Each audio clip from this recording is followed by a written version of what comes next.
I had a hour-long call with an A&R, like the A&R of one of the biggest dance labels, if maybe second biggest dance label in the world.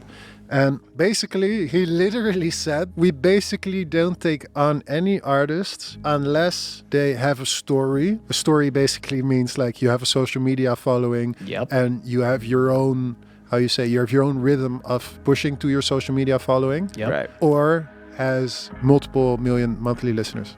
Welcome to Sustainable Creative. I'm Zack Gray, singer, songwriter, producer, and DJ with over 100 million streams and more than 20 years of experience in the music industry. I'm the founder of Sustainable Creative and Melodic Pulse Collective, where we empower independent artists and producers just like yourself to build sustainable careers without giving their rights away or without compromising their artistic integrity. The mission of this channel is to help as many artists and creatives worldwide achieve just that. In this video, we're going to be watching some of my favorite moments of Afrojack recently on the Excellent Sound podcast. Apparently, this was his first podcast ever. I'm not sure if I believe that. But anyways, this podcast has so much sauce, so many good moments of incredibly helpful stuff for artists. So we're going to kind of watch it together. I'm going to kind of skip around a little bit, and I'll be breaking down some of my favorite parts of the things he had to say. All right, let's get into it. I loved music. And then like I just noticed how, and this is the thing, it's funny, it still goes today. I noticed how outside when you go on the street, everyone's divided. Right. Politically divided, emotionally divided, religiously divided, everyone's divided. Right. And then they go in the club, the house music, and that all disappears. The only thing that matters is like, whoa, did you hear that song? Oh my God, bass face. Right. Yeah. That's it. And then like I did that like 3 nights or something, 2 weeks, 3 weeks in a row. And I walked back outside. I really love that. I think no matter who you are or where you come from, there is something so uniting about music and where we are in the world right now. It's really cool to hear someone like Afrojack say that, and to say that when he started, he even had that view of just the world and how he noticed that when people would come see music, that they would come together. So absolutely love that. And I was like looking at all these divided people. I was like, okay, I don't know how life works, but I gotta be in there. So what was the biggest influence on like your sound when you first started? Because you started going out, and then did the club music kind of happen when you were going out, or was it before? No, so what happened is like said, okay, I want to DJ. So I said like, let me DJ. Yeah. I figured out how to DJ. It was like, let me DJ. And then all the people were like, no, why should we let you DJ? So it's like, well, I can, yeah, but you need to sell tickets. Yeah. You know, like they're promoters, they're running a club, they want to sell tickets and drinks. So I'm like, okay, so how do I do that? It's like, well, if you make music, people will buy tickets to come see you. Right. It's like, but I do make music. Here, listen to my music. And I play it. It's like, yeah, this music sucks. It's like, okay. My first message I got when I really wanted to become a serious part of nightlife was make music that people enjoy so you can DJ. That was my first, this is your assignment. Make music people like so you can DJ. Right. So that's how everything started for me. And this is the whole reason why I also started coaching artists later and stuff. No one gets that message. Everyone gets the message. Follow your heart and life will be fine. Yeah. It's like, see how that works out, bro. Right. It's like, that's not true. It's partially true. Right. Like if you need artistic integrity, of course, subconsciously you will make certain decisions when you're making music. But no one says like, yo, you need to actually think about what you're going to produce if you're pursuing a certain type of success. In my case, being allowed to DJ in nightclubs around Rotterdam. Okay, this is the first point I really want to talk about, is the difference between pure artistry of I'm just drawn and I love music and I want to make music, and actually trying to make a career out of it. There are two different things. And I like that he makes the point of saying you don't have to sacrifice or compromise your artistic integrity, but you do have to live in some mindset where you are thinking about the level of success, the level of success that you want, and and making your music accordingly. And then he's going to go into it more in a second, but is treating it like a business. And he talks about where it's like he wants to play in a club. And so he needs to think about what is the kind of music that I would want to make that does resonate with what I like, that can get me to play those things. So I think it's a super important distinction to make. And I really love that his goal was tied to, hey, I want to like be a part of performances and nightlife. So what's the kind of music that I can make to make that happen? And I think there's just so many artists these days who are just way too purist about the music, and then they get upset because their career is not where they want it to be. But it's because, like you said, like they don't get it. So, all right, let's keep going. And that was my only goal back then. Right. That's so wild to think, because nowadays people just DJ other people's music and they find a path in that, and then maybe they produce. You know, that's like another way. So yeah, I always thought like it was interesting to see people get away with just playing other people's like, Yeah. DJs are the best, man. Like, yo, check this out. It's someone else's song. Right. it's so funny, man. Here's another one by Swedish House Mafia. Right. And one interesting thing that I kind of read and heard too, that I Okay, so I want to stop here because I think this is funny. So, as an original artist my entire life, when I was able to DJ not only my other music or my own original music, but other music, I think the job of a DJ, even if you produce your own music, is still to curate an entire experience. And there's nothing wrong with playing other people's music if you're an original artist or DJ. But I think as an original artist, there's a freedom in that. It's like I can show people what my taste is without just playing only my own music. So there was a lot of freedom for me when I started DJing, instead of, you know, every single show having to play all my own stuff. obviously, like, people think about, like, is this going to go off live? Yeah. But also, like, having the thought process of also, what would I do live? And then also adding that to my song itself. Have you, did I get wrong information from that, or is that true? No, so there's two things. There's two sides to that. There's the first side of like the experience, the experience feeling. So when you're making music and you put your headphones to the maximum and you want to recreate that feeling you had when you were at a festival watching Right. your favorite act. That's part one. Then part two of it, and this is a thing a lot of people don't realize, and it's like a production trick I teach all the producers I'm working with. Like your experience, you know the little message like in the mirror, like objects in the mirror might be closer than they appear. Right. Yeah. It's the same thing with your experience. When you go to a festival and there's 10,000 people and there's a gigantic sound system and the beat goes up and then it drops and it's like, wow. Yeah. And you go home and you put your headphones super loud, you can't hear shit of what you're doing, and you go, bah! And then you send it to your friends, and what they hear is Right. because you didn't actually, you didn't actually pay attention to whatever was being played at that time, how the MP3 actually sounds or the wave. Right. You just listening to your memory. Of the moment of it. Yeah. Yeah. So I had this when I just started making music. I would come home from the club, tinnitus like crazy, you know, wide awake, 6 a.m., like, oh my God, tonight was crazy. High on, what do you call it? Like adrenaline. Yeah. And you start producing, and then next day you wake up, and you're like, Just like, Still. okay, yeah, no, that's not how it sounded. But because you are, not paying attention, and you're high on the experience, yeah. you are not actually producing what was in the production. You're producing what your experience was. And this doesn't translate, you know? Right. So you have to acquire the skills to be able to make the sound the way it sounded before it went through the speakers. Yeah. This is a thing a lot of people, like a lot of producers don't understand. They go out to a festival, they experience it, and they think the experience should sound the same way in their headphones. But Right. it's not. So like the number one thing I keep telling producers is lower your volume when you're producing. Don't produce at 100 decibels. Produce at 70, 80. Right. And then This is so incredibly important for so many producers, and something I tell a lot of my artists is The volume needs to be at a manageable level. One, so you're making good technical decisions with the volume consistent.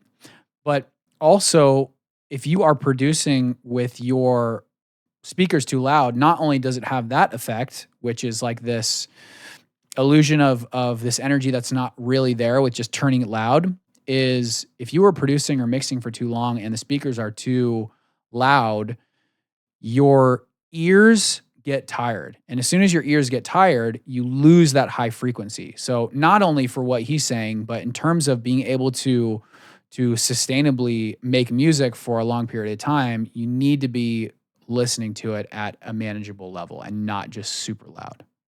We'll keep going. And listen to a reference. Like, you love that new Mouthpiece song? Okay, play it, listen to your song. Play it, listen to your song. Where did you learn? Okay. He also brings up reference. It's something that I just harp on so much all the time and something I have just used forever. The importance of using reference. If you are early in your production or your artist journey, going back and forth between a song that you like and the song you're making, not only for arrangement, for mixing, for sound design, all that stuff is so important. He's going to go on to talk about how he does that more, but just want to hammer home that point of how important reference is. And to hear someone that's at his level talk so much about reference should really be something that sticks with you. How to produce then? You get FL? Did you get it in the cereal box? Because wasn't it in an actual cereal box? Yeah, it used to be in a cereal box. That's crazy. Yeah, was now, it? first I downloaded it illegally. Okay, so first you downloaded it, and then you got this. So We you all knew a did. little bit about music software, but how did you teach yourself how to produce? Did you have a mentor? Did somebody show you along the way? Like, how did that whole process start? I was on a Laid Back Luke forum. Laid Back Luke. Laid Back Luke. Yeah, he had of like course. his own Reddit place for upcoming producers. Avicii was on there. I was on there. Oh wow. Steve Angello dropped by. Like, it was like a little place, and we created the same place now with the Academy in Discord. Nice. And the thing, what I learned there was like community. I had people to send my music to get feedback, to learn how to deal with feedback, to hear other producers that had a fatter mix than me. Right. But it wasn't as fat as professional yet. So you saw different levels, which allowed you to, how you say, get better. Yeah. This is so important. It's exactly everything we do in the Melodic Pulse Collective, which is the program that I run for producers. The community aspect, the feedback, and being able to be inside a group of producers at multiple different levels and to hear feedback and to get feedback from other people and just to hear your music played in front of other people to see the reactions. And so I love just even hearing back then, even though it was a Reddit forum a long time ago, just how important it is to have a community of other artists. People sharing tricks. Some tricks worked, some tricks didn't work. But at the end of the day, like, what I really noticed that made me, how you say, Improve? like professional sounding, like improve, was remaking stuff. Yes. I would hear a Steve Angello record. I was like, oh my god, this is so fat. How Right. did he do it? My song does not sound this fat. And then I started, instead of trying to make a song like him, I would try to remake the song exactly. And then I heard, oh my god, his square, because back then it's like we didn't have Nexus or Serum, we just Get silence. we had a sign, we had a square, or we had a saw. Right. Yeah. And then it's like, oh wait, there's white noise on it. Right. Wow. And wait a minute, if I throw the saw and the white noise through compressor, and I crank the compressor, the saw shape takes out parts of the white noise, which gets you sort of effect. And I was like, oh my god, that's crazy. Now I know how to do that sound. This is another thing that I just see so much and is advice I give all the time. For younger producers, and we're hearing again, Afrojack just talk about how he came up.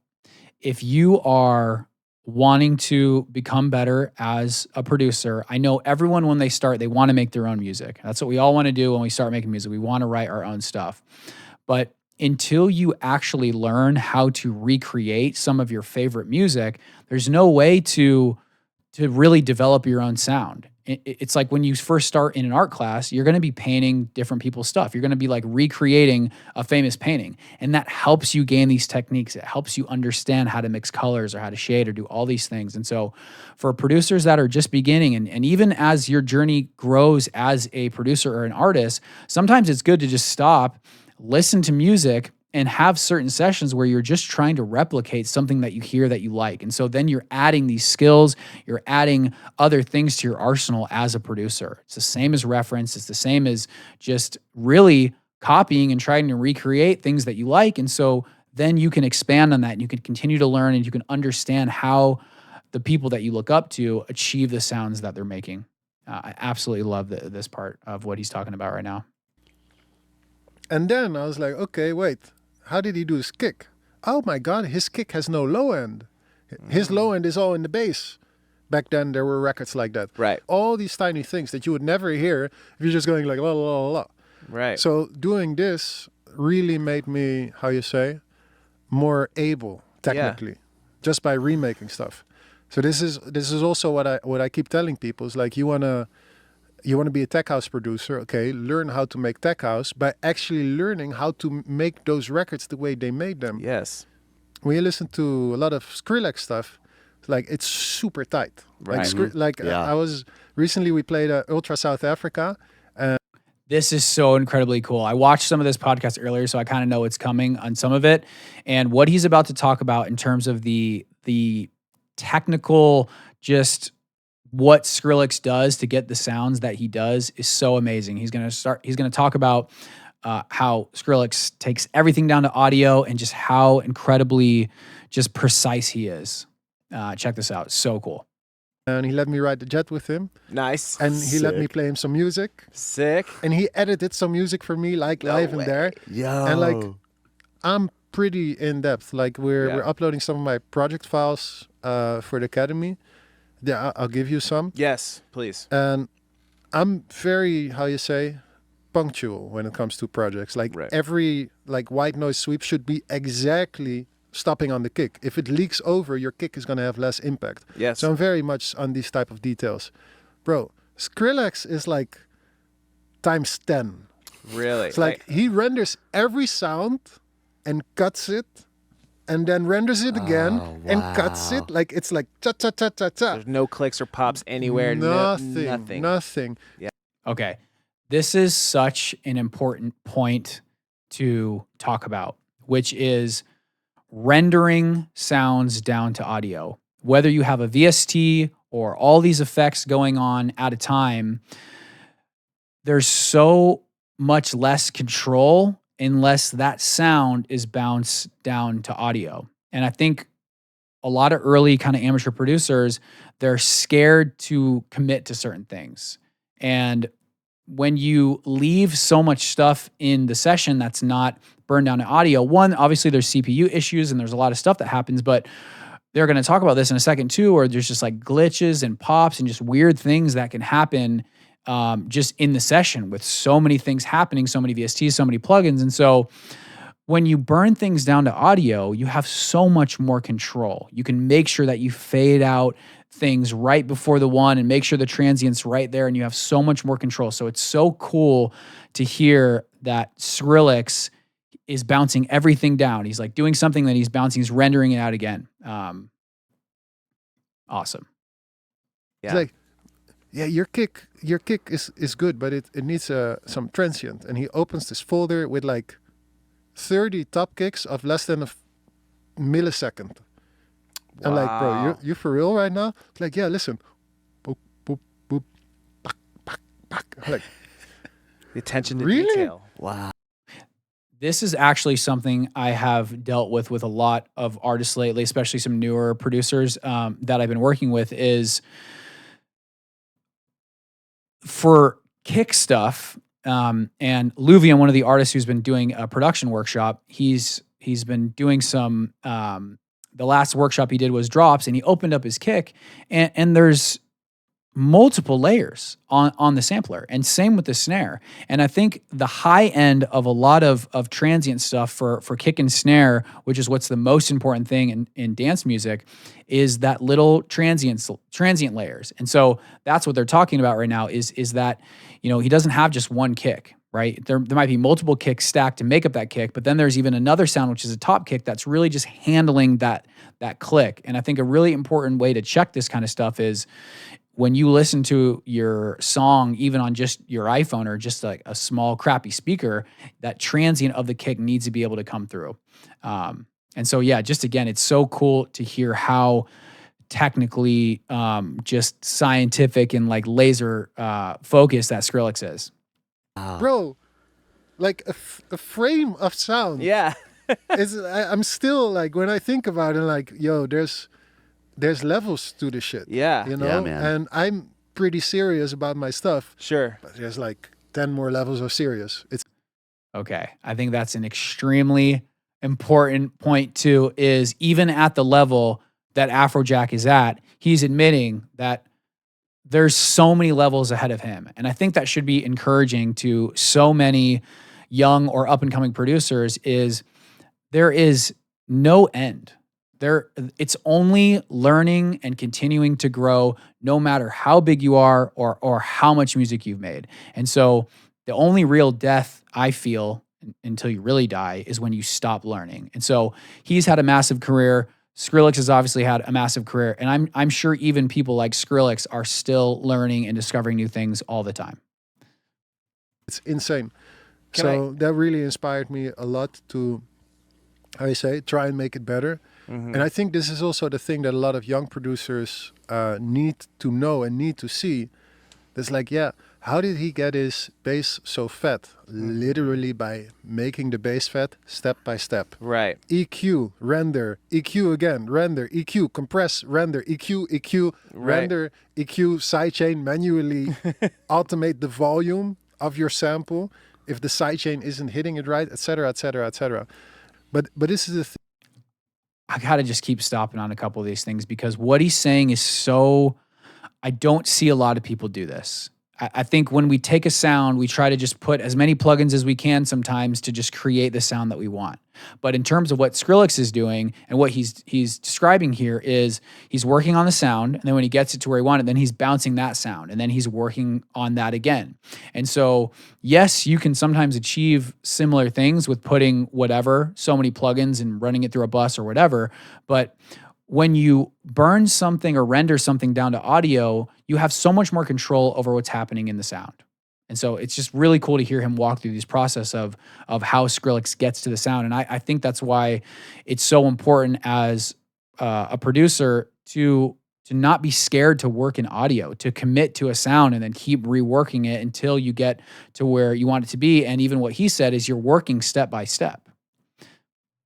Thing like the sound of professional sounding music, it's literally so much rendering. It's not magic. Right. It's not like, oh, that guy's accidentally great. No, it's like these people, SKRILLEX, for example, he's like a Swiss Army knife. Right.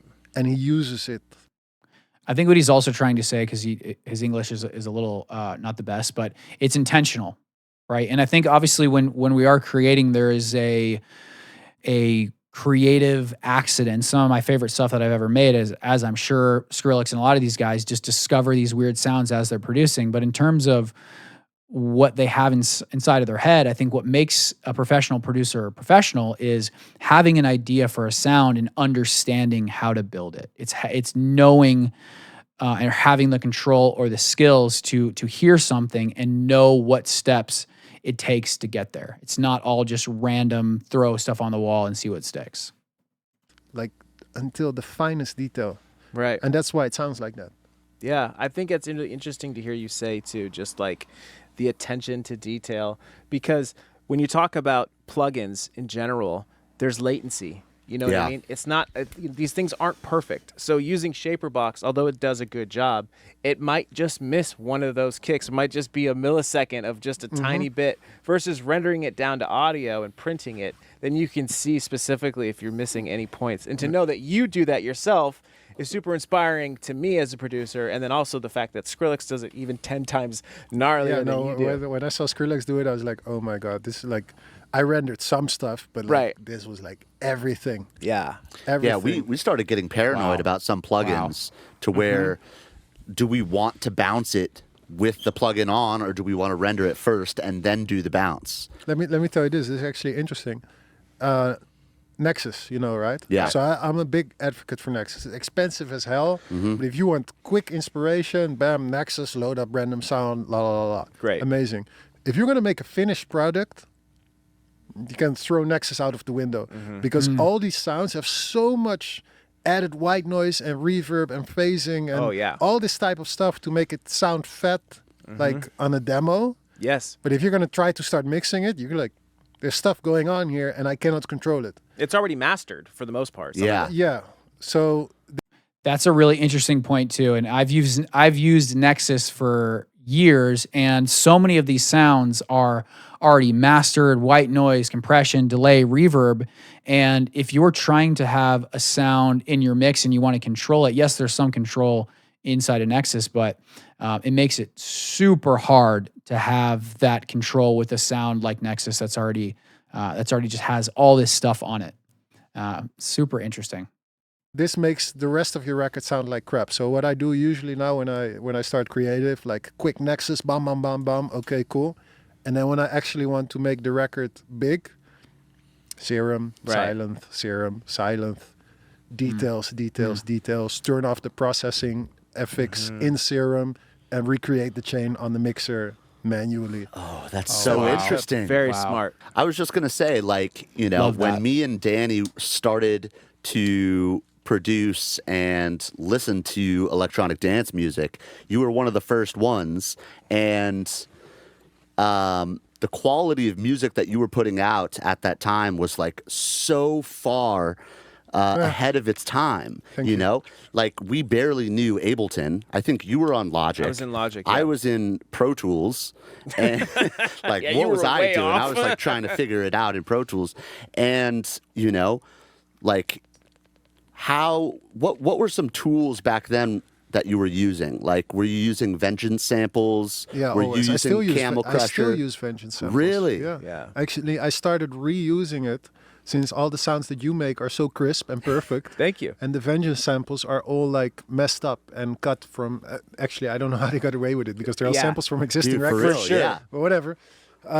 So, yeah, I use it now all the time to offset the crispness that's going on in the music industry. Basically, everything is super sharp, and I like it to be more live. And especially when you're playing like a room, I think that all those extra white noises that are built into the samples make it more fun. Yeah, it's a little character.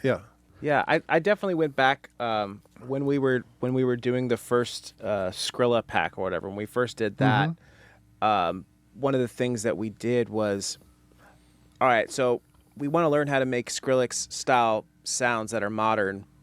How do we do that? Well, we have to go to the past. We have to go, what was he using back then, right? And the information that we knew was that he was using Vengeance and he was using Massive, right? Yeah. But yet there's a lot of really good stuff in these Vengeance packs that people just don't use anymore. Because remember, at one point, everyone found out about Vengeance, so everybody's using Vengeance. So it almost became like, well, okay, well, now we got to go use different stuff.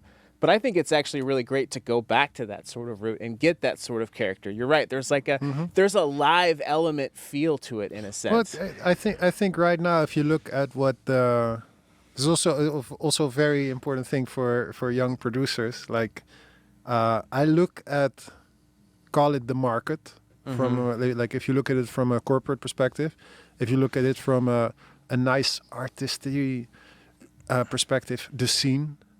People like organic right now. People like organic sounds.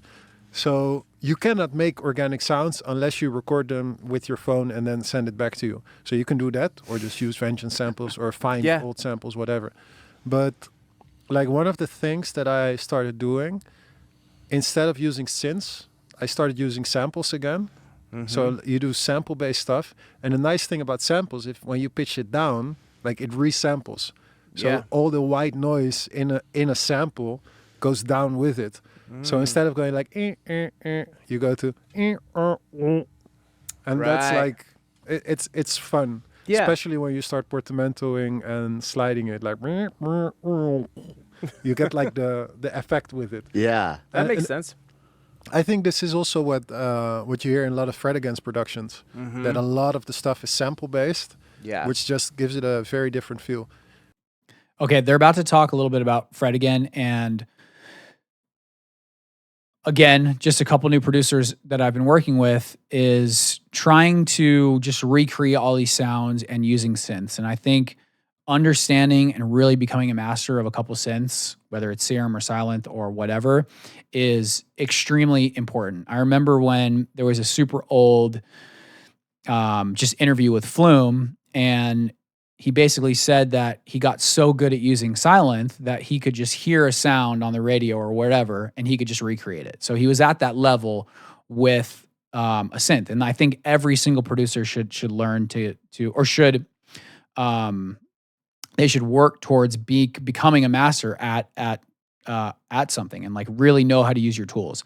But the other thing is samples. Like, what I was telling this artist the other day is our goal as a producer is to try to make the best thing that we can that we like really as quickly as possible. And at some point with being a producer, there really is no rules. It doesn't matter if you build an entire thing from scratch on a synth and you design all your kicks or your AU5 or whatever, or you get samples and you put them together, because at the end of the day, it either makes you feel something or you don't. And I think understanding that our goal is to make good music, and it doesn't really matter how you get there. And so he's going to talk about Fred again, and even just some loops that he's made on Splice.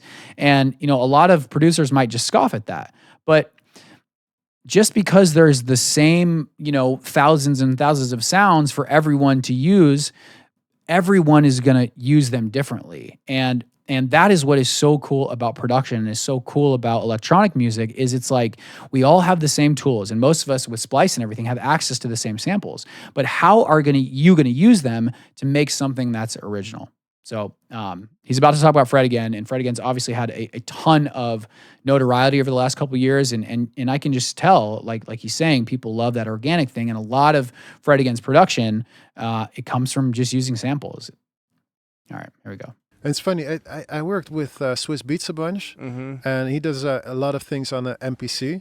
And the one thing I always notice, like for some reason, when it comes out of MPC, it sounds more live. Yeah. But this is all talking about room noise, white noise, overlaying each other, sometimes getting sidechained because of the output, So you can imagine you have a kick, they go, and then the next kick comes in. But because there's a built-in limiter, that kick sidechains on the noise of the previous kick. Right. Yeah, I It's mean, very, very interesting to get an organic feel. yeah, and I think that is kind of trending right now. You're right, sample-based music. Like Fred again, he has a song where it's 3 loops on top of each other. He has a melodic loop, a bass loop, and like a You're garage. not talking about 10, are you? Huh? You're not talking about 10. 10? Yeah. It might be that one. No, it might it's be. like based of like 3 splice samples. Yes, There we yes, go. exactly. Literally. It's like a Capsun audio. That was, but that was, to me, that was disappointing. When I found Really? out, Oh, like, really? oh my God, that's 4 splice sample loops based on top of each other. Like, oh my God. Yeah. But so there was that one, but then also the Sabrina Carpenter song "Espresso." Yeah, that I heard. Is that the same guy? Oliver or something? Oliver Yeah. samples. Yeah, but he did play bass. The producer played bass No, on but that. so for me, and like this is the reason, like one of the reasons why I wanted to start the academy is like, Yeah. you choose if you're an artist or a producer, not. Okay, this is really interesting distinction that he's about to make. And I don't know exactly how I feel about what he's about to say. And I think if you're a singer, which I am, I think I don't know. This is definitely debatable what he's about to say. He's gonna talk about the difference between an artist and a producer. And I think it's really up to debate what that means. Are you an artist? Does that mean you have to create all the stuff by yourself? Or are you an artist and a producer where you can use things to create something? And so to me, art has no rules. We're going to listen to what he says in a second. But I personally feel like if well, I guess I'll say this. Your taste as an artist, especially if you're a producer and an artist, is a part of your entire creation. And so whether you're using something that's already made, I mean, for example, it's like if you're, I guess maybe not a photographer, but if you're an abstract or multi, what is it called? Where you use like different elements, you use like paint, or you use like a paper, or you use, you know, a can that you found on the road and you put it on your piece. It's like, okay, you didn't make the can, but you're still using it for your art. So, all right, let's see where he goes with this. I really, really like this conversation. Not someone else. So like I'm very happy you guys make samples, but for me, if you're, if you're producing samples and then this happens, you're kind of like, well, if I had the publishing on that song, or he was the producer because he made the beat. Like, yeah. This is a big difference, by the way, between America and Europe. In America, you have beat makers and producers. Right. In Yes. Europe, you only have producers. You make a beat, you're a producer. Interesting. Yeah. So in my case, when I saw that, I'm like, wait, so a guy took the beat that you produced because you're a producer, Yeah. and then he looped it and played bass on it, and now it's his publishing. It's his intellectual copyright. I'm like, yo. Okay, so I'm going to stop right here, and I'm going to give you guys an example of just something that happened to me, and in terms of Splice and producers. If you are a producer and you make samples, there is things that you can put inside of your pack, whether it's on Splice or whatever, that if you want to commercially release this, you need to ask for permission and you need to get the rights to use it. And so there's a situation with me, and maybe this is helpful for if you are a producer, you want to make beats and if someone use your track, and like, what can you do about it? And so, and I've also seen this happen multiple times where, you know, some person on Instagram will even be like, hey, sample this. And then they'll just use it and they won't do anything. And so it gets really kind of touchy and interesting how, you know, when you put art out there and you don't protect yourself or fight things, it's like people can just use whatever they want. And it's kind of scary, but it's good to have that awareness. And so there was a sample that was on a song that I was on with an artist, and he made a sample pack and he put it on Splice. And I wasn't really cool with that, because it was my vocal. I mean, I know you get paid if you do stuff on Splice. And so I was like, I wasn't really super happy about it. And it was really an original remix of one of my old songs. And so it came out as an original EDM song, but it was, like I said, it was really just a remix of one of my first solo songs. And so the sample got used by another even bigger DJ, and he made an entire song with it. And so what I actually did is I, you know, tracked down the management and talked to them, and I actually ended up getting paid, and I got a part of that publishing. It was a very, very small amount. And so I don't know exactly, I can't remember where he's going to go with this, but if you do make a sample and it's very, very apparent that it is your sample, you can still fight and get publishing on that song.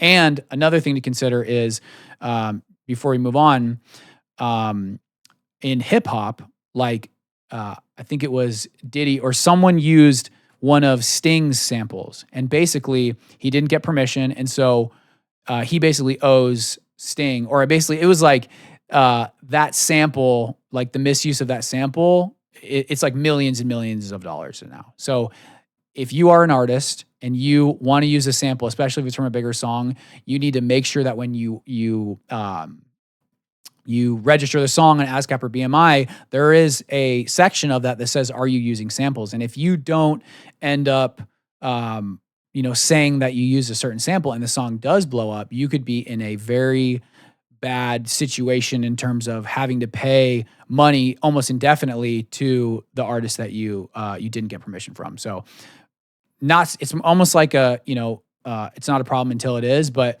this is really, really interesting. I love the conversation about this, because there's a lot of weird stuff that can happen with samples and clearance and all that stuff. So, all right, we'll keep going.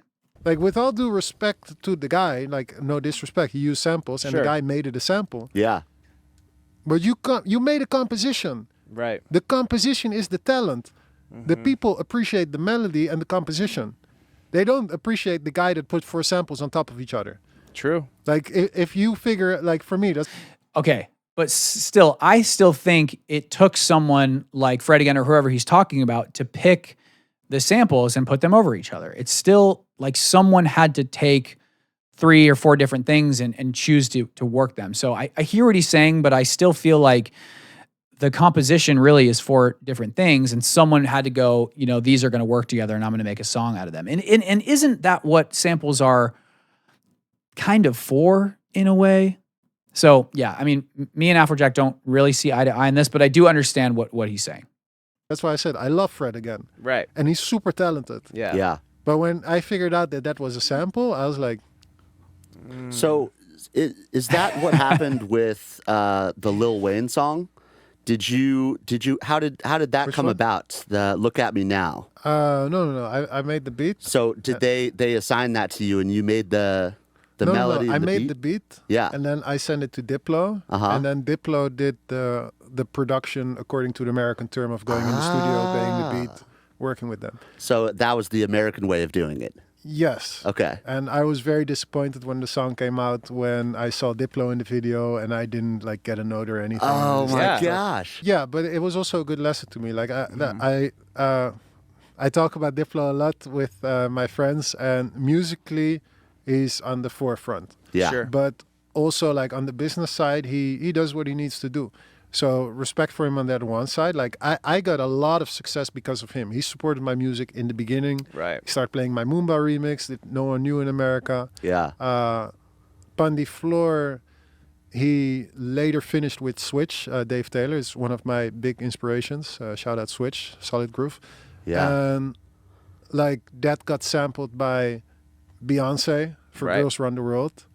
So it's very it was very cool for me. I was watching Oprah, and then Beyonce closed the last episode of Oprah performing Girls Run the World with a big production. Wow. Yeah, That's so that's crazy. Yeah. Yeah, it's bittersweet. It's Sure. amazing that on one side, like my song got so far, and on the other side, like I was always like, it's sad that I didn't get credited for it. Yeah. But I like you cannot be focused on that. You need to put the respect and the focus on the happiness it gave you, on the opportunity that it brought you. Yeah. Because if I did not know about the American part of production, which is going into studio with people Right. and producing a song, recording people, telling them what to do, telling them where you want them to come in, blah, blah, blah. This is super interesting that he had to go through this huge song with Diplo to understand.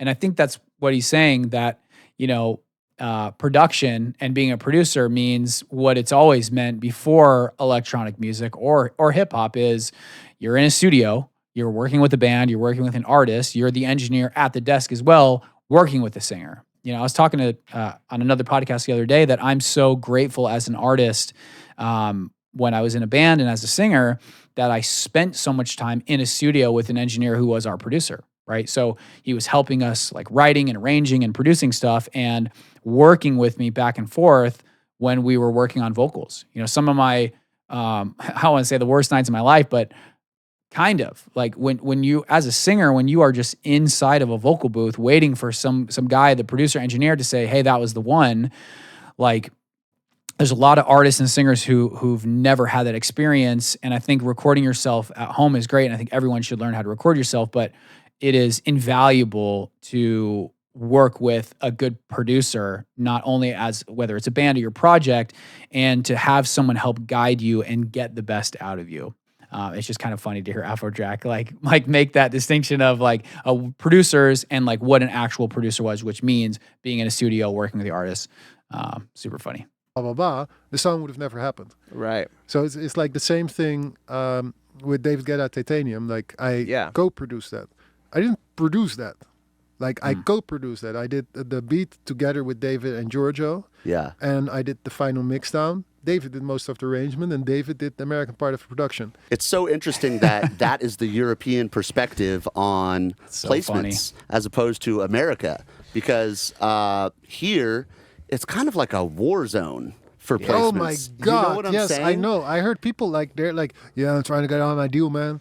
Like, Yeah. want a publishing contract? Yeah. Got to share 10%? Yeah, dude. Oh my God! You're sending folders of like 80 song or 80 beats, and it's a real war zone. And it's kind of refreshing to hear that in Europe it's a little like more respectful as far as like the producer side. You know? No, like you guys are heavy duty. Also, like, of course, we're in Hollywood, so Yeah. it's like it's the most serious place on earth. Yeah. But no, it's heavy. And like I've been in studio in Hollywood with people that like they were like hanging on their publishing contract. Oh Yeah. my gosh. Terrible. And like in Europe, it says you get your publishing contract and you get your percentage that you have to live up to. But like I release a song I produced 100%, I own it on my own label. You're out of your deal, basically. Yeah. You need, if you want to make it in the music industry as a producer slash DJ slash artist, Yeah. you need to be able to sell yourself. And when I say sell yourself, I mean you need to be able to speak up, open your mouth, talk to people, get your business in order. Okay. I almost wanted to set this up. A friend sent me this podcast and I was listening to some of it earlier, but I absolutely love what he's saying right now. Everything that I do, all the artists I work with, it is about embodying independence and understanding business. And even what he says, selling yourself or standing up and speaking for yourself.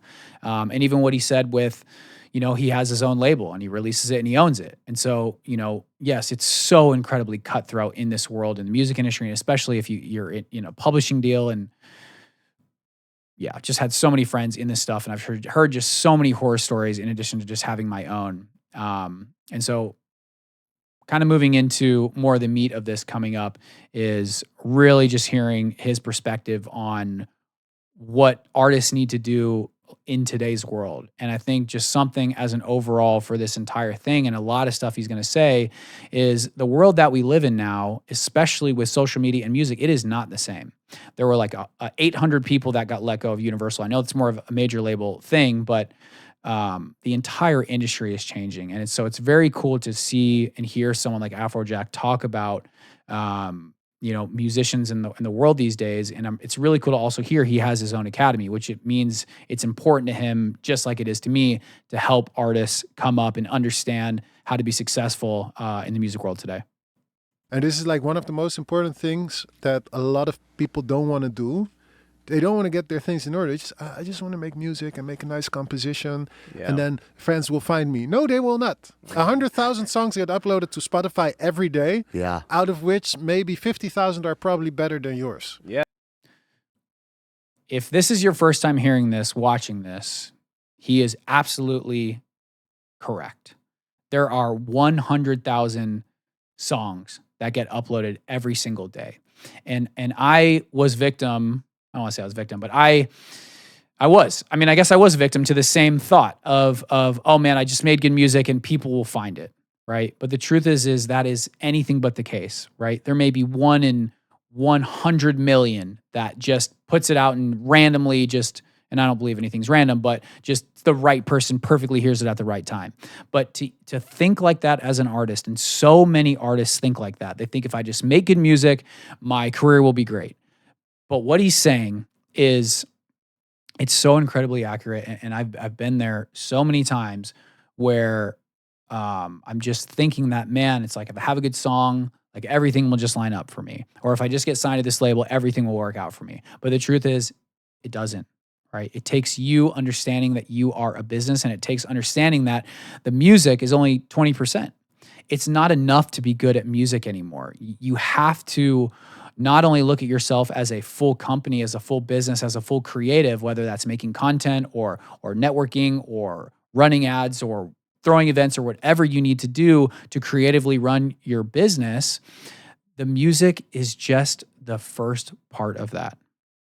All right, I'll keep going. Yeah. You're not the world's greatest composer. And even if you are, there's only 12 notes. Yeah. Like, what are you going to do? I love that. And someone probably already did it. True. So Yeah. the point I'm trying to make is for like, if you really want to make it in the music industry, even if you want to make it as an engineer, as a sample maker, as a as a, how you say, a session musician, like that you just go and play piano and get $500. If you don't tell the guy that you're the greatest pianist in the world, he's not gonna hire you. You Right. need Yeah. to go and tell people like, hi, I'm me. I would like to do this. Okay, we'll stop there as well. So regardless of everything else you have to figure out as an artist, I think the point he's making here, and I'll just hammer this home, is you need to be confident. You need to put yourself in situations where if you have an opportunity, you need to stand up, be confident, and sell yourself, right?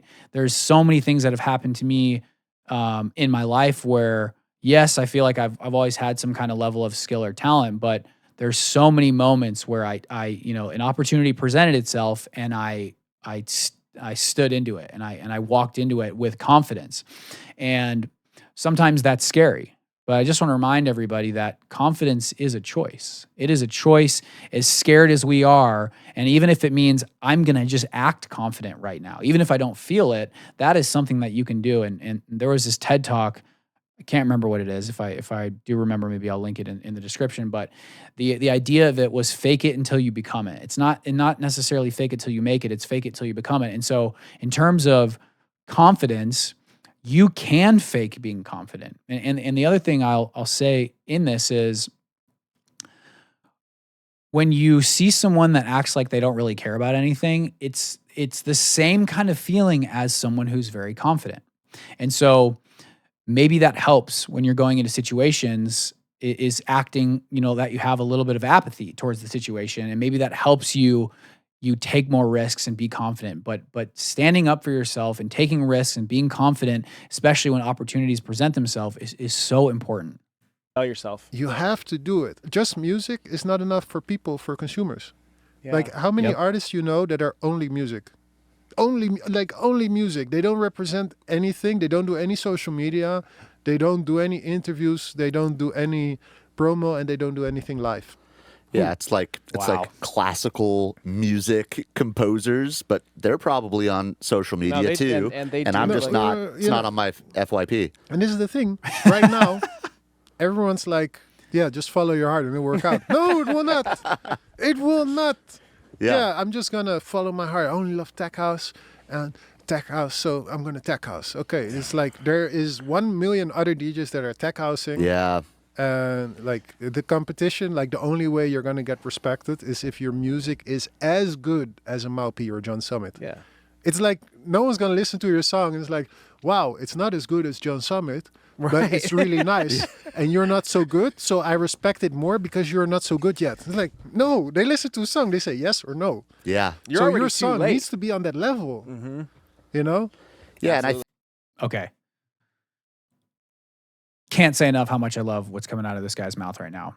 Your music has to, if you really want to make a career, it has to be at the level of the people that you're looking up to, right? But even in the artists who I work with and I know where their music is at the level of huge artists, it's still just not enough. And when we think about John Summit, whether you like him or not, his entire rise to fame had so much to do, in my opinion, with his social media and how present he is. Like I said, I don't really support all the insane party culture and what he is, but you can't deny that what he has developed in terms of his social media and who he is and this entire brand that he is, it's such a big part of that. If he never posted stuff or just like did his music, or it would not be the same. I think also like when you're pursuing these other genres, that could be your new thing, and that you're still discovering Yeah, yourself. maybe Yeah. you didn't even know. Yeah, And this is the thing. A lot of young artists, they're very afraid. They're like, yeah, but I can't just do something else because Right. then maybe people think I'm just trying to hop the train of success or this. People listen to music very simply. Right. Great crap. Right. Great crap. If you make great music, it will be fine. If you make crap music, it will not be fine, no matter what your background story is. And I think this needs to be, it needs to be emphasized more in the scene. I want to emphasize it more in the scene. There's another thing, like people say, like, yeah, we should focus more on this, or the scene should focus more on this. Bro, the scene's not a person. You can't tell him what to do. It's like you can try to help, but it's not like you can say how the industry should work. Yeah. You know? I think so too. I just want to make music and like stop focusing on like, oh, I need to do this or that, or I need to make sure that it's like really what matters is like building up a fan base of stuff that like what I do. Like at the end of the day, as much as it would be awesome for you to play one of my tracks live or whatever that might be, really what really matters is that I build my own fan base off of stuff that I genuinely like creating. And like usually when you do that, when you do stuff that you genuinely like, usually there's like a law in the universe that it's going to work out for you. Yeah. So if I'm sitting here being like, well, drum and bass, I maybe I should do drum and bass because that's really what's popping right now, but I don't like drum and bass that much. Do it your way. Yeah. Do it your way. Like, what would you, how would you like it? Right. So that's what I try to do for me. I'm doing Palladium tomorrow, sold out. Yeah. 3,700 people. Yes. Let's go. Very proud of it. Fuck yeah, you should be. But the thing I'm most happy about is that I can play the music that I like. And we can enjoy it together. It would have sucked if I would have had to play music that I didn't like. Right. In order to, make the crowd go crazy. It's beyond genres, and I think it's not even genre-wise. I think it's a sound-wise. Right. When I heard Dimension, DJ Turn It Up, it was funny. I started playing this last summer. Like he did the song DJ Turn It Up. I was like, oh my God, this is like eclectic, like hip-hop with drum and bass, super fire. And I played it at my shows last year. Well, the people were not ready yet for drum and bass last year. Like I literally got comments, what's the drum and bass you were playing in the middle? And I'm in drum bass. Yeah. It's so fat, you know? And it's the sound. Yeah. It's literally the sound, the thickness of the sound that Dimension has in his productions. Yeah. Made me go like, oh. Because they're similar type of songs, but they don't have the same mix sounds. Like, right. Same thing with Badadan from Chess Status. Yes. It's like there's a certain mix that makes you go like, oh. Yeah. I checked out Chess Status. I think it was Boiler Room set. Oh my God. So good. Because the sound just hits. Yeah. But I also have other big drum and bass artists that like I'm not gonna name them, of course. But I listen to theirs and it's like, right. It's not for me, you know? We got a drum and bass pack for you that we just pretty much finished out. It's not out yet. We'll give you the I'm very got excited. all the presets done. We got all the loops done. Yeah? Yeah, we'll hook you up with it. Oh, today. that's I'd love to get your opinion on royalty it. free, of course. Royalty free. Yeah. Royalty free. Yeah. Is his mic working already? Yeah. Did you get that on Yeah, film? I'm back. I had a question for you too, just on talking about this whole subject. You brought up something about social media, which I think is really interesting. Is nowadays is that you're getting a lot of labels that essentially won't even listen to you unless you have some type of social media following. Yes. So how do you feel about that? And where do you see that going for the future for producers? So Okay, before he answers, and I already watched some of this clip, it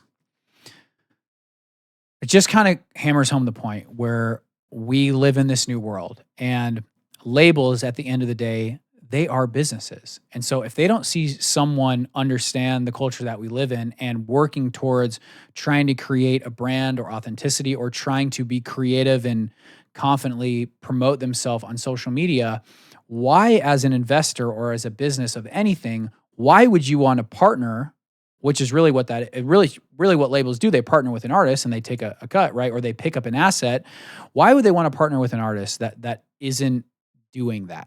Like, I think before he even just answers, I think really the point I want everyone watching to get is understand it just from a super simple level.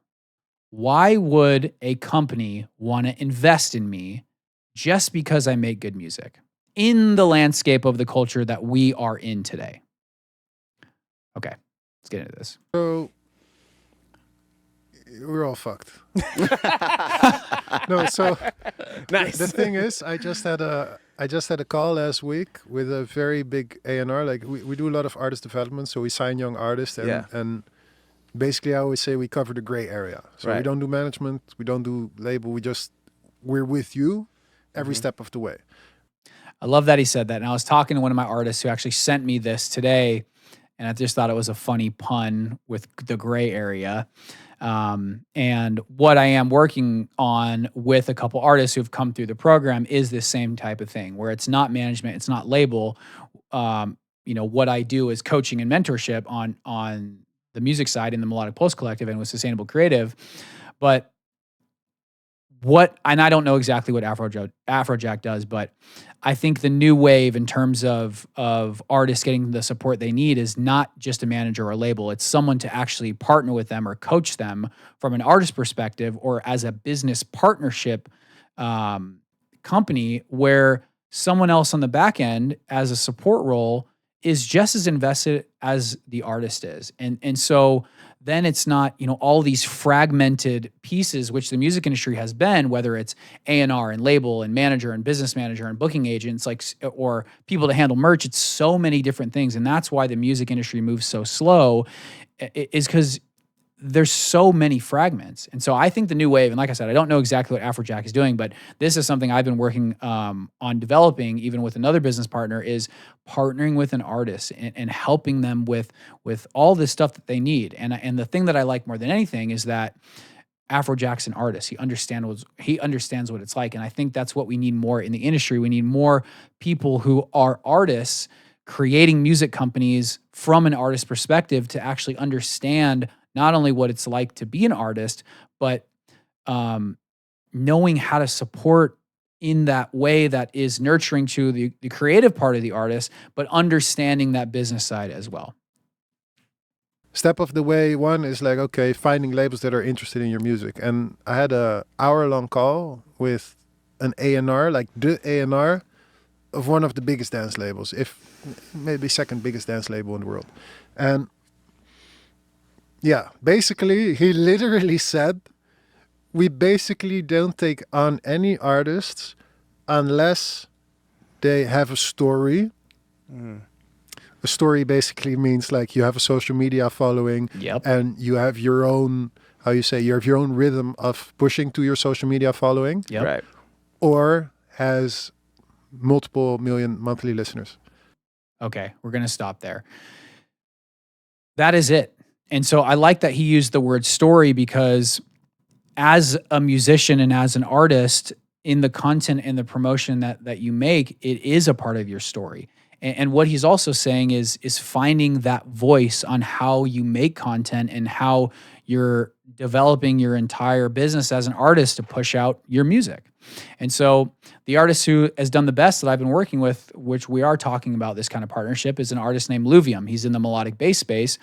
And one of the things when he came into the program was, we ask all the artists to give us their goals. And then we ask them, how are you going to achieve them? And one of the things that he wrote down is, find my voice in content creation.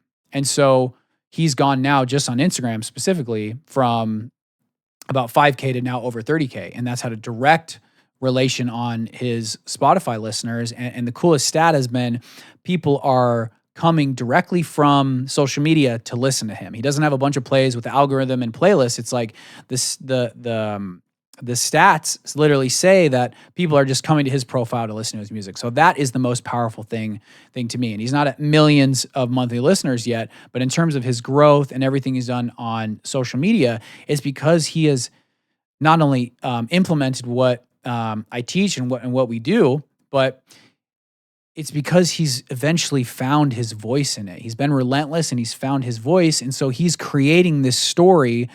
And also the music that he's been promoting has been songs from one song over a year ago. He's only really been promoting 2 songs. He's only released like 3 songs in kind of the last year. But he's taken these songs that were already amazing and then just added the story and the social media behind them. And every time he makes a post, someone finds a new song. It doesn't matter if the song is a year old or whatever. If someone's heard a song for the first time, it's brand new to them. And so with the label's perspective on this is you need to already be able to build your own story, and then, or you need to have a bunch of monthly listeners somehow. And I don't really see, unless you're running ads or you're getting bought streams or whatever, how you gain real traction and gain a real fan base if you're not building an audience or a community around your story on social media. And then The other part of that is if you do want to work with a label and you want to have leverage and you don't just want to like get a terrible deal that you feel like you have to take just because you think it's your only option. If you want to have leverage, you need to have that community. You need to have that story behind you so that you can negotiate and you can get the best possible deal from a label if you end up wanting to work with one. All right, let's keep going. Wow. Because there's no point. Right. So this is literally what he said. Because there is no point. It has nothing to do with the label. The only thing that a label does is benefit monetarily from music. For They're a both business. parties. Yeah. Yes. The fact that one of the biggest labels says like, we cannot benefit from music from young producers means that if you're a young producer, every label thinks the same way. Yep. Not because that's how they feel. This is the facts. Business. So like, It's the facts. It's a business. At the end of the day, everyone needs to remember, as much as we love music and we're creative and it's who we are, the music business is a business. And the people that run these labels and these companies, they are businesses. There's no point is literally what he just had to say. And you can either let that make you feel depressed or you can let it empower you and understand that if I want to work with another music business, I need to look like a business that's already kind of going, right? That's already understands. And I think at the end of the day, it's you care about it. If no one's ever watched this, and one of my favorite independent artists, he's not an EDM person, his name's Nick D. He's done a lot of stuff with Connor Price, and Connor Price is just another person who's just done an incredible job with being an independent artist. But he has a book called You Don't Want It Bad Enough. And I think that's the real issue with so many artists today is they just don't want it bad enough. Because if you want it bad enough and you really want to make it or get to a level where you can start to do the things that you envision, there's so many things that you can and should be doing, right? And if someone's going to invest in you, they want to see you do your absolute best and get it to a level that is something that they would want to partner with, regardless of what the music sounds like. Because again, if we go back to what he was saying earlier, the music has to be good. It's just like, that is the default. The music has to be good. All right, let's keep going. I can say like, yeah, I don't agree. It's like, yes, but I don't agree that the sun comes up and goes down. It's like, this is the situation. Yeah, the algorithm doesn't support me. The algorithm is people. Yeah. That's true. Okay. So much sauce. So much sauce in this podcast. The algorithm, at the end of the day, and I was just talking to some artists who are like, yo, I'm getting less views, and even some bigger artists who are independent and great at content, they said it's affecting them too. At the end of the day, the algorithms are going to change all the time. But the algorithm is people. If the algorithm doesn't like you, it just means it's just not a good piece of content. And so one, I think in terms of being consistent with posting and creating a brand and just, making a system, you shouldn't always be so attached to what the numbers are. You should just get into the process. Sometimes the number's going to be low and sometimes they're going to be high.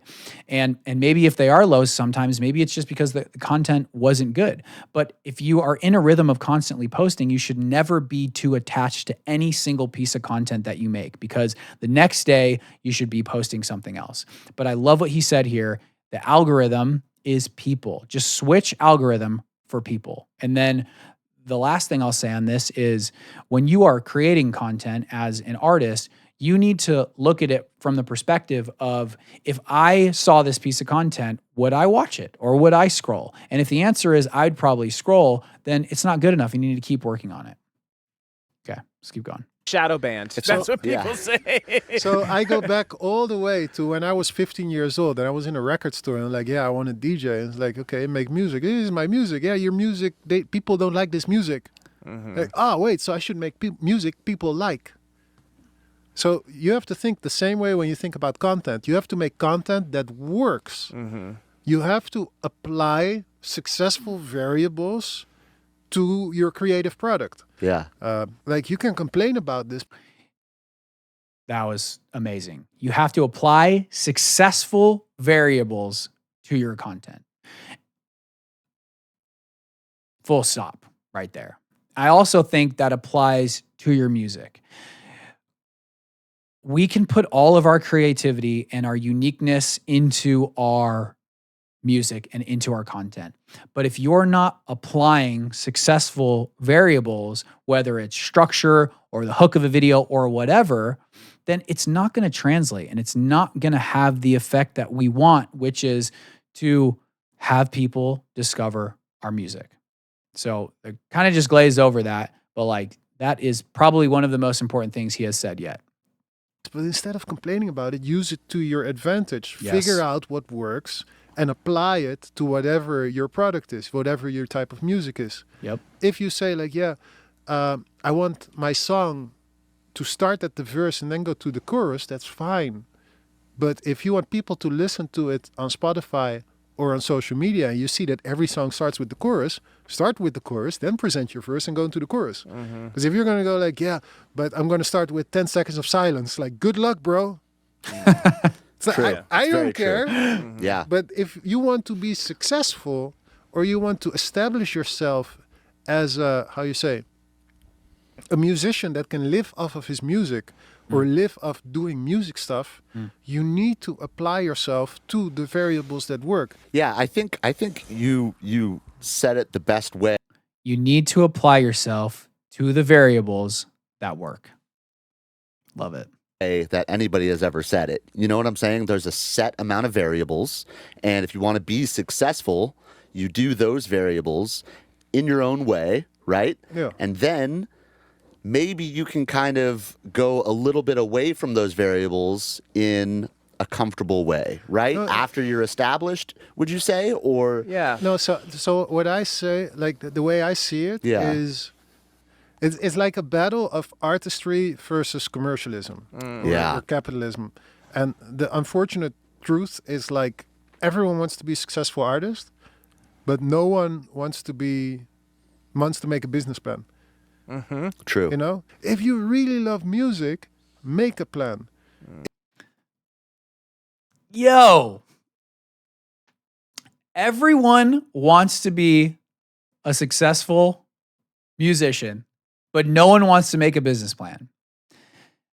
I'm going to make some more videos breaking down so many things about plan and business, and this is just the first of so many things to come. But every successful business has an idea in a plan of what they're trying to build, or a business coach, which I have a business coach. And everything I do inside of the music realm with my artists, it is coaching. It is walking them through a plan. And I think there's just a delusion, which is what he's referring to, of artists who want to be successful, but they have no plan. It's like the plan has to be more than I'm going to make a good song and then try to get it signed to the next label.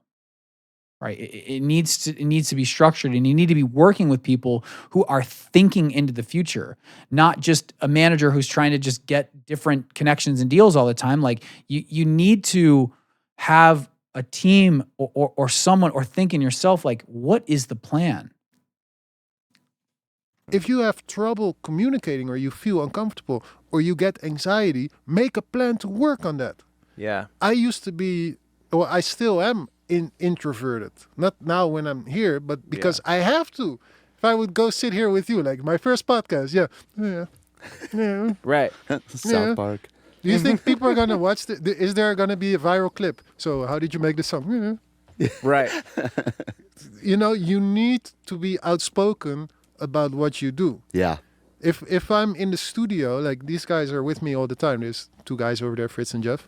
Shout out Fritz and Jeff. They know, like, when I'm not doing what I have to do, I'm very introverted. Right. I don't like people. I don't want to talk to people. I'm not scared of them, but I'm like, cool, man. Yeah. Like, not my thing. But when I have to, I do what I have to. And I also, and like, this is the thing that I really want to teach people as well, that I learned, like, because I was introvert until I was 15. Then I found a book about psychology, and I was like, oh my God, life actually works in a very different way. Like one secret that, not a secret, but like one thing that was found out is like the way children in a school communicate and become friends is by sharing secrets. So I was like, wait a minute. If I Interesting. meet you and I tell you something about myself that is slightly beyond our level of relationship, you will respect me for it and maybe share me a secret in return. But most importantly, there will be a relationship built on the fact that I just told you something that goes beyond our relationship. Trust. So, yeah, trust. You build trust by giving trust. You don't get trust. You give trust. I think I know what book he's talking about. I don't know, but I think I do. But that concept, and this is kind of even just beyond music, this is kind of personal stuff. But I heard this recently in something that I listened to, and they referenced the book that he's talking about, which is you have to give trust in order to get it. And it takes courage to trust someone. And we've all had situations in our life where someone broke our trust. But you can never let someone that's broken your trust deter you from taking that risk again and trusting someone else. If someone does break your trust, then you kind of cross that bridge if that does end up happening. But in order to get trust from someone, you have to give it. And that is the only way you get it back. I like I said, this is not necessarily music, but I really, really love that he brings something like this up. It's cool. I give you information. I give you, how you say, my feelings that could hurt me if you tell someone else, you know? Right. I give you my real thought, like right now, like, and this is the thing, I think how I always got away with being very vocal about the commercial part of making music, because it's the truth. Yeah. And it's the truth from my experience. And you know that by me sitting here and saying it, I cut my own artistry in the fingers. Is that why you're like, we're talking about with what you want to do with your academy? I think we should probably get into that a little bit. What has inspired you to do that? Because it seems like you're very passionate about sharing it seems like you're very passionate about just teaching just naturally. And it seems like you want to be able to help people attain some of their goals. So can you tell us a little bit more about that whole process and what your plan is? Are you able to yet or no? Okay, cool. So you seem very passionate about sharing all your knowledge because you have so much of it. It's not necessarily so much knowledge. It's so much knowledge of mistruths. Like, and this is the thing. Like, I saw so much knowledge of mistruths. I think the overall theme of not only what I try to tell everyone and what I try to teach and what I think he's kind of getting at and what he's gotten to so much is there's so many mistruths inside of music, inside of business. And I think there's a virus inside of just the EDM scene, and everyone is trapped into this way of thinking that ultimately is not going to serve them, and it's never going to get them to where they want. And it's like it's a lie. It's a lie that so many people have fallen for. And I think it's because, one, they're comparing themselves to other artists. And two, there's just these things that get repeated as a mantra that are not true. And they hurt people. And people just, it's just once a lie is repeated so many times, it becomes a truth. And there's so many of those things inside of the music industry and so many things inside of life in the world in general. So getting a little deep. Masterclasses. We got approached by a masterclass to do a masterclass. And I was like, I watched a lot of masterclasses. I download basically all of them from every field just because I like hearing people see how they perceive their own success. Yeah. And a lot of times it's a story about how they became successful. It's not a masterclass on the craft. Right. You know? It's cool, it's entertaining, but it's not going to get you anywhere. So what I always said with my company, with Wall, Artist Development. I haven't really watched any of those masterclasses, but that's very interesting to know that it's not really teaching you anything. It's really just telling their story, huh? Development. We sign artists in artist development, which means like a 360 deal, very old school model, but we benefit on net. So if you need a manager, we help you negotiate to get the best manager deal. You got a label, we'll help you get the best deal with a label. You get a publishing deal, we'll help you get the best deal with your publishing. Because whatever you pay the publisher gets taken off before we get anything. So that way is like what I learned through my own experience is the only way you can really make an artist feel like they're in the right place. Because I don't benefit from, like, I'll give you an example. the agent says like, yeah, you should do more bookings. Studio time doesn't matter. Okay, so I want to go back and maybe listen to that, but it seems like what he's saying is he gets some of the net. He doesn't just get the gross off the top. He actually gets, when the artist actually ends up getting paid, he splits that with them. I don't know what the percentage of, or even said that, but just to clarify, it's not that he gets the gross, he gets what part of what the artist actually ends up making at the end. So I'd love to know exactly how he sets this whole thing up. It's interesting.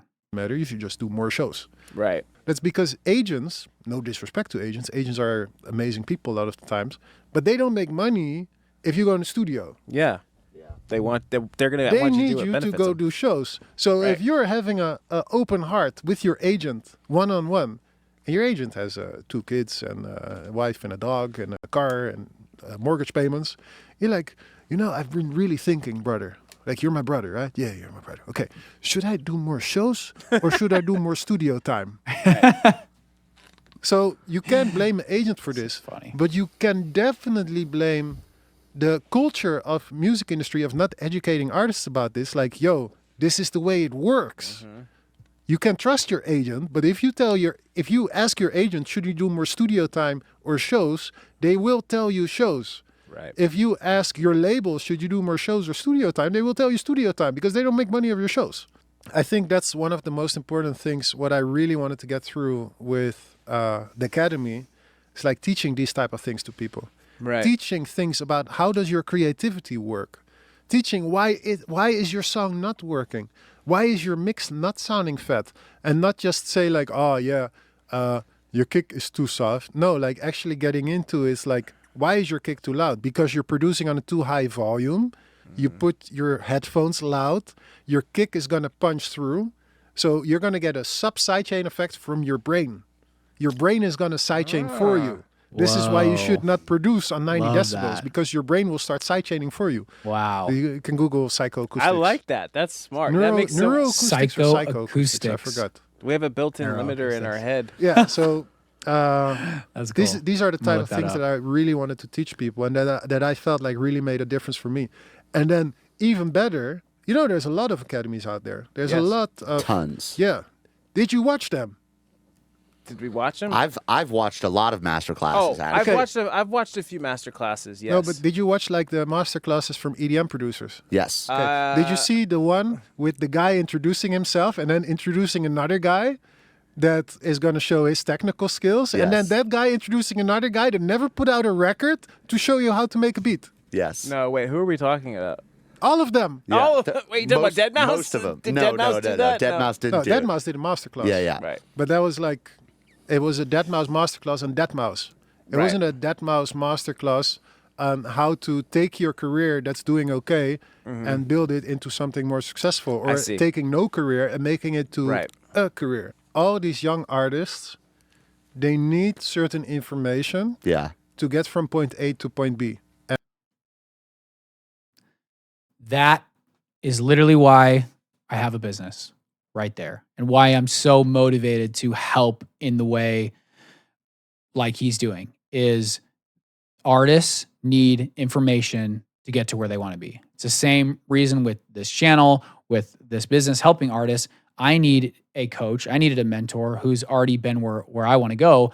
And he helped me with that information. And that's why I think I love what he's doing, whether it's on the Academy side or his, partnering with artist side, is there's just such a need, especially inside of the music industry, on not just education on how to produce.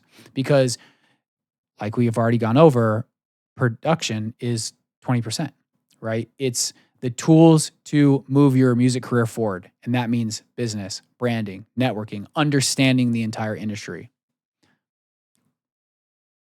Love it. And I've watched these master classes. I told my team, buy everything, watch everything. Mm-hmm. And they don't give that information. They give some good information. Yes. They give some nice tips and tricks. But like end of the day, if you need to, like, can I trust my manager? There's no section on that. Right. How does my finance work? There's no section on that. How does international withholding tax work? There's no section on that. How do I go out and network? There's no section on that. Yeah. Go out and meet people. Yeah. This is the thing. If you look at every successful art, well, not every, there's some lucky ones, but if you look at most successful artists, successful entrepreneurs, successful creators, inventors, there's one thing they almost all have in common. They were always at the right place, waiting for the right time. And while they were waiting for the right time, they were reading a book about what to do when the right time comes along. They were prepared. Yeah. Yes. Soccer, Cristiano Ronaldo, Messi. Yes. Basketball. Okay, I agree with what he's saying, but I also think there is something to be said, which is kind of what happened with me, is you start and you do learn along the way. And so being prepared should not stop you from going, right? So I think there is learning and growing and reading and being prepared, but there's also sometimes as you are going and you are making decisions, you are learning through that process as well. So just want to add that. LeBron James, Kobe, rest in peace. Like Rest in peace, one thing yes, that like dude. everyone thinks like they were R.I.P. great at Kobe. basketball, they were great at soccer, yeah, but they were also great at training, 8 hours a day, Oh, yeah. kicking a ball, Right. running laps around the soccer field, throwing balls at a hoop until you get dizzy. Yes. It had nothing to do with the actual game of basketball, but all this training made it work. Or the game of football, of course. So Yeah. this is the same thing with making music. Like if you don't do remakes, you're not gonna up your skill to a level where you can create the type of music that you want to create. Absolutely. If you don't watch your YouTube channel, Thank you. you will not get your knowledge to where it needs to be of what the standard minimum level All right, maybe this is time. Subscribe if you're liking this. There you go. For the knowledge, let's go. of production quality is for you to have your sound pop out. Like production quality is very important. Like most of the stuff that we like is less about composition, it's more about sound. Yeah. But yeah, most of the successful EDM producers are not just good composers, they're usually great sound composers. Yeah. You look at the success of Mal P, you look at Fred again, look at That Mouse in the Long Run, of course, also. Yeah, like this- Mal P's newest SKRILLEX. song, it was like he's got like singing on top of a tech house song. You know, Yeah. like it's really, really cool. And we Yeah, but it's mixed properly. Yes. Like if he went like, on again. Yeah. Yeah, guys, I tried to, like, that's the thing. And it's another thing about how do you sell it. He didn't go like, yeah, I was thinking about following a career as a singer. So it's Yeah. like very important that you know how to handle this. And it's very important that if you do start singing, Yeah. that you know how to mix it in a certain way. So those are some of my favorite moments from the podcast. Obviously, we didn't watch the entire thing. I highly recommend you to watch the entire thing because there's just so much great stuff inside of that interview. I'm just glad to see more people that are at the level of Afrojack, not only helping artists, but speaking out and talking about this stuff and demystifying all the things that so many artists get lost into believing that are ultimately not serving them. This is the first of many videos to come where I'm not only going to be sharing so much information that's going to be helpful to so many independent artists, producers, even just creative people. Even if you don't make art, there's going to be a lot of stuff here that is just going to be helpful in terms of life and business and motivation and so many things. And so if you like this video, found it helpful, subscribe, like, leave a comment if you have any questions about anything. And yeah, see you soon.